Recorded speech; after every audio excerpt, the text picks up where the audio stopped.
पेश किया गया है वो इनकम टैक्स अथॉरिटीज का भारतीय जनता पार्टी और मोदी सरकार के इशारों पर कांग्रेस पार्टी को तंग करना और एक के बाद एक नोटिस देना।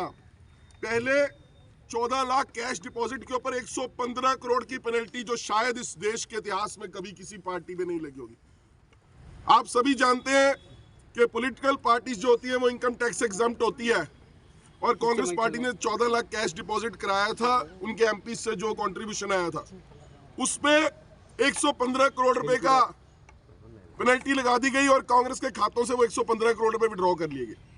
दूसरा, 205 करोड़ के ऊपर लियन लगा दिया गया कि आप पैसा ये विड्रॉ नहीं कर सकते। तीसरा, आज 1800 करोड़ रुपए जो शायद कांग्रेस के खातों में भी नहीं है, 1800 करोड़ रुपए की एक और नोटिस कांग्रेस पार्टी को दे दी गई है। हमारा ये कहना कि ये सब मोदी सरकार के कहने पे हो रहा है। मोदी सरकार जानबूझकर ये कर रही है। लेवल प्लेइंग फील्ड को खत्म किया जा रहा है। जो विपक्ष के मुख्यमंत्री हैं उनको जेल में डाला जा रहा है। जो पॉलिटिकल पार्टीज हैं उनके फंड्स को फ्रीज किया जा रहा है। इनकम टैक्स जानबूझकर ये कार्रवाई कर रहा है ताकि जो चुनाव है वो निष्पक्ष ना हो सके। वो नहीं चाहता कि कांग्रेस पार्टी अपने कैंडिडेट्स को फंड दे सके, अपने ऑब्जर्वर्स को रेलवे या ट्रेन का टिकट दे सके, या कोई खर्चा अपने प्रचार पर कर सके।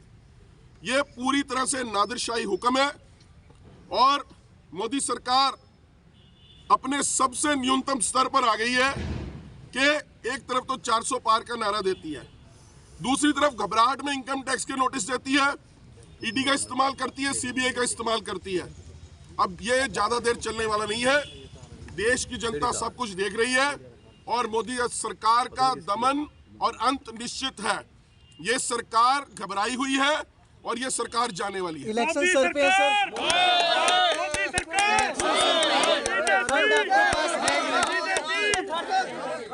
इलेक्शन सर पे हैं, ठीक है, फंड आपके पास है नहीं या दिक्कतें आ रही हैं, तो फिर कैसे ये चुनौती का सामना करेंगे? ये कटोरा लेकर खड़े हैं हम आज। तो कांग्रेस पार्टी के लोगों ने कटोरे ले लिए और कटोरियां ले ली हैं। जा के मार्केटों में लोगों से चंदा मांगेंगे और चंदे के दल पर चुनाव लड़ेंगे। लोगों के विश्वास के दम पर चुनाव लड़ेंगे, लोगों के विश्वास और भरोसे के दम पर चुनाव लड़ेंगे, क्योंकि पैसा तो अब कांग्रेस पार्टी के पास भारतीय जनता पार्टी के इशारे पर election commission income tax authorities छोड़ नहीं रही है। तो अब वो दिन आ गया है कि हमारे पास चुनाव लड़ने के भी पैसे नहीं है और हमें तंग किया जा रहा है। हम लोकतंत्र के चौथे स्तंभ मीडिया से ये अपील करना चाहते हैं कि आप इस खबर को पूरी तरह से दिखाएं कि किस तरह से विपक्ष की आवाज को दबाया जा रहा है, किस तरह से विपक्ष को चुनाव से लड़ने से रोका जा रहा है, किस तरह से विपक्ष को पंगु बनाने की कोशिश है और कांग्रेस पार्टी को तंग करने की कोशिश।